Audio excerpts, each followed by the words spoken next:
There's a reason why this Charizard sells for $40,000 and the exact same cards here sells for not even $2,000. And that's because they're not the exact same cards. There's actually 3 very different versions of Pokemon's base set. So whether you're selling a childhood collection, whether you're getting back into the hobby to collect, or whether you're investing in Pokemon to make money, you need to know the differences between the different versions of the base set, because as a newbie it's very easy to either sell cards for a lot cheaper than what they're actually worth, or to be ripped off on the promise that you're buying a first edition base set Charizard when in fact it's an unlimited Charizard. So in this video, Shreddy is going to show you exactly how to spot the differences between first edition base set cards, Shadowless cards, and unlimited base set cards. And the 4th, not as well known version of the base set, which is mega punching that like button. Seriously, it takes like 2 seconds to press the thumbs up button. It helps the video out a lot. And if you stick around until the end of the video, I'm going to go over a 4th version of the base set that isn't as well known, and the difference in this 4th print is a lot trickier to spot. Are you ready for Shreddy? What's up, Shreddy? It's Guys here, and welcome to another episode of the Pokemon Card Classic with the jacked, stacked serial thriller of Pokemon card collecting. So there's a huge difference between the different versions of the base set. Whenever you hear somebody about digging out old Pokemon cards or Pokemon card collections from when they were a kid, 9 times out of 10 it's going to be base set. It is the very first set that was printed by Wizards of the Coast, and it's what all us 90s kids grew up with. If you're new to collecting or you get into Pokemon cards to invest and make money and you don't know the differences and don't know what you're looking for, it's very easy, bend. Shreddy's going to take you under his wing, and I mean figuratively, not literally. I'm not going to have you sitting under me lats right here or anything. So, to demonstrate the differences today, we're going to be using some cards I've got from the base set. The Charizard, the Blastoise, and the Venusaur. So, we're going to just start off with looking at the Blastoise. So, right here, we have a first edition Blastoise card. Now, the reason we know this is a first edition, and this might seem like I'm teaching, you guys out there, you collectors out there, sucking eggs, but the reason we know this is a first edition is because we have this symbol here. First edition stamp on the card right there. So what does first edition mean? Well, that means that this was the first print run of Pokemon's base set, and to commemorate that, or to symbolize that, they put this stamp on right here. Now, this is the most valuable version of the base set out there. So next up, we have what is known as the Shadowless base set. Now, these cards are absolutely identical with one difference. I could put this photo here, give you a 10-minute time limit, and ask you to spot the difference. There's only going to be one, and that is the lack of a stamp right here. So there's not really a great deal else to say about that other than this is the first edition, most valuable, has the stamp. The Shadowless was printed after the first edition set was printed, and it was printed just missing that stamp. And that was originally planned to be the unlimited release of these cards. However, Wizards of the Coast, the printing company who produced Pokemon cards back in the late 90s and early 2000s, also printed this card. And chances are, if you're watching this video, you found an old collection.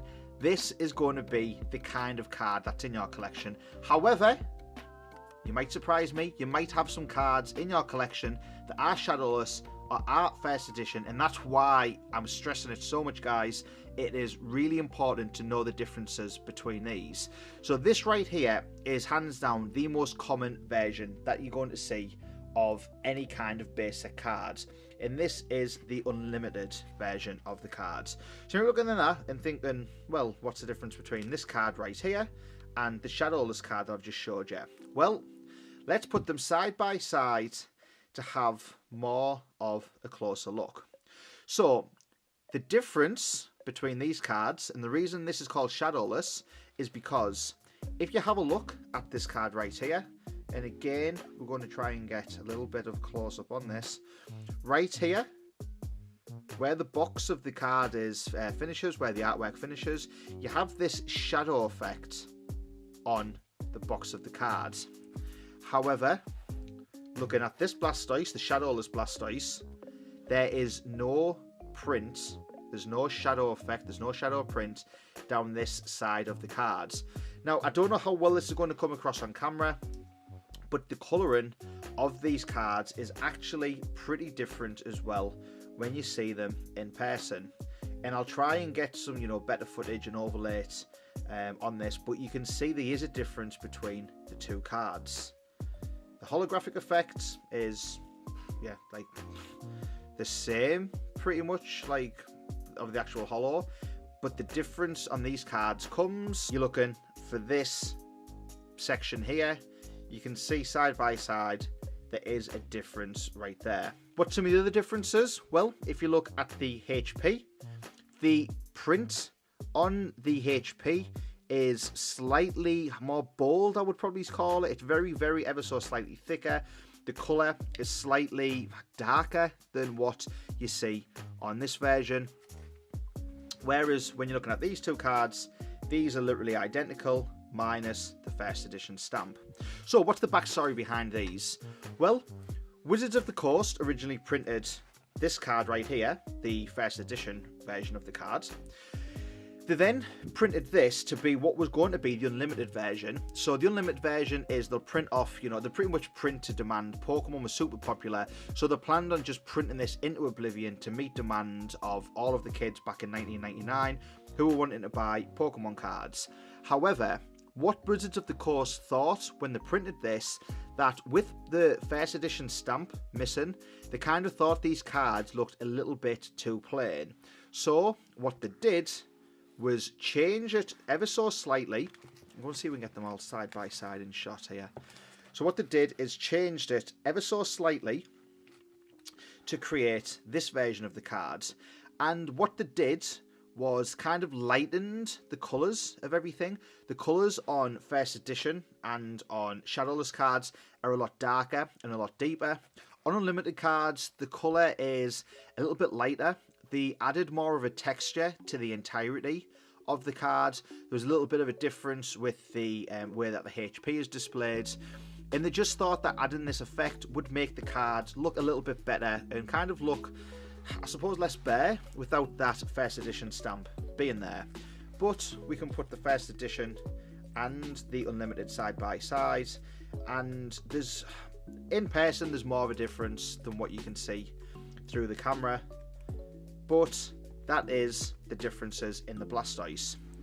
So next up, we're going to have a quick comparison between the Charizard cards. Now, this to me is a lot more of a clear difference. And along with that, I just want to give a quick disclaimer. I am still waiting for my first edition Charizard to come back from PSA. I sent it off in August. If I had it back by now, we would have had the first edition also shown. Unfortunately, that's not grading, so we're going to have to just show the Charizards, Unlimited and first edition. So the colour difference here, I think, is a lot more visible. So you can see this here, the actual holo, the print of the Charizard compared to this print of the Charizard. This is a lot of a deeper colour. The orange is more orangey, it's darker, as are the wings, as is the holo background, and there's not as much of a sparkle effect on the holo compared to if I was to move the base set card around. It's a little bit more of a subtle holo, and the colours just look way deeper, way darker, way more red. Again, down the side, Shadowless, Shadow. Hopefully you guys can see the difference a lot more clearly and a lot more vividly right here. The colours of everything from the energy cards to the back of the card to the Charizard itself are just a lot deeper on the Shadowless cards compared to the Unlimited cards. So at the time of recording this video, the Unlimited Charizard, which is right here, not even going for $2,000. You can get it for just under $2,000. This is going by PokemonPrice.com, looking at the latest eBay solds. This card here, you're probably looking anywhere around $7,500 would probably be a rough average for this card.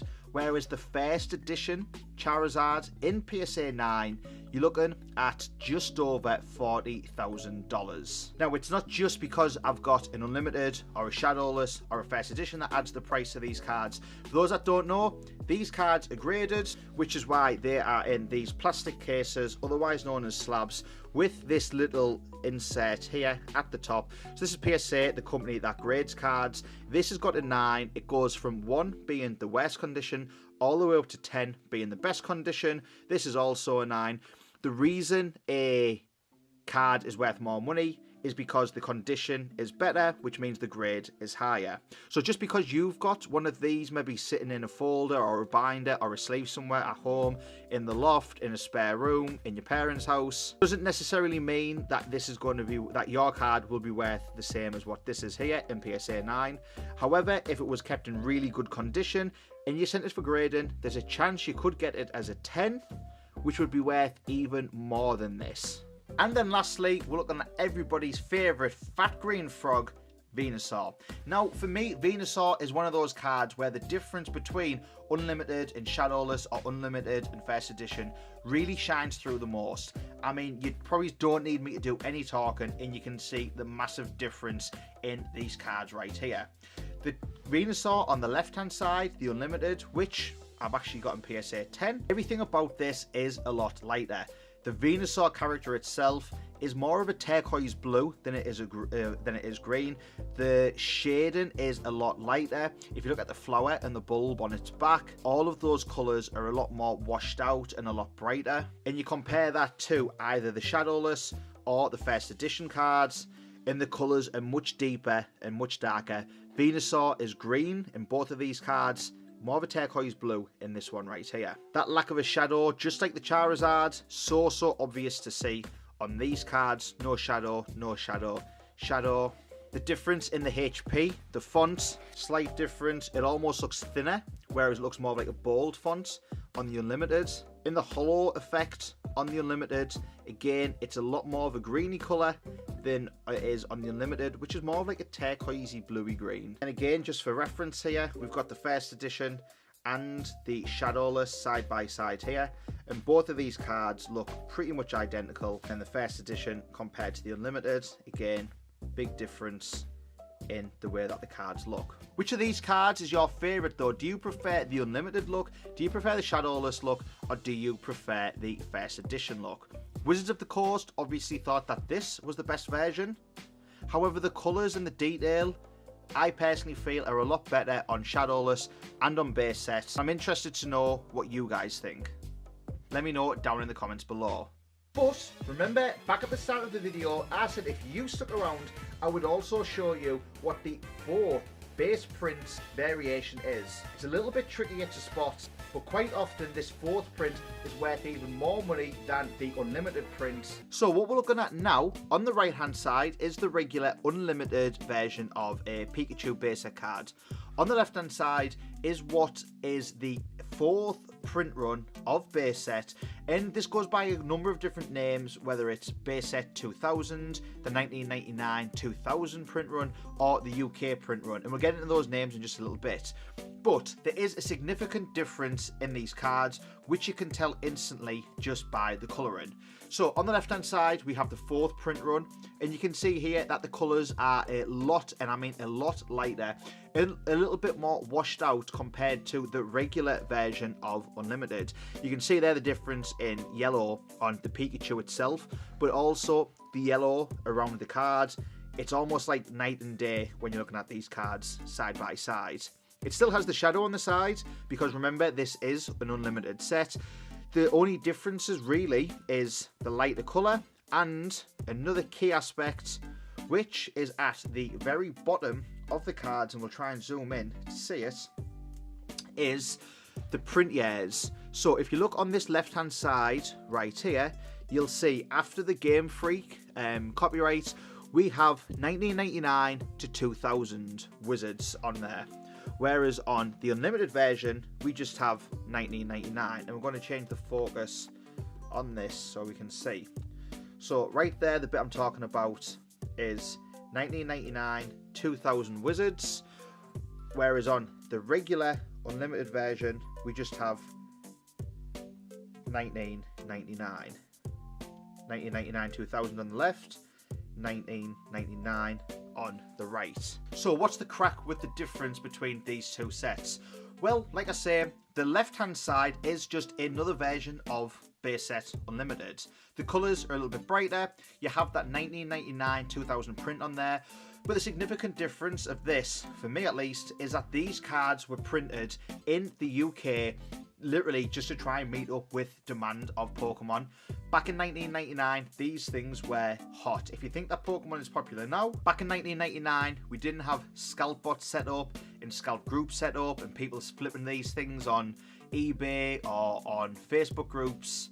Pokemon was popular through its core demographic, which was kids. So to meet up with this demand, especially across Europe and the UK, Wizards of the Coast started printing these over in the UK, and the cards did look slightly different, as you can see.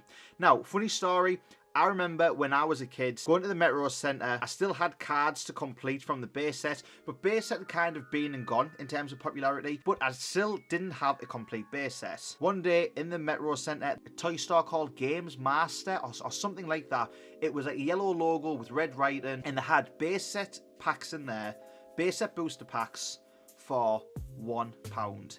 I shit you not, they had base set booster packs for £1. A young Shreddy should have bought out the entire box, sat on them, and then 20 years later made some fat stacks. But what did young Shreddy do?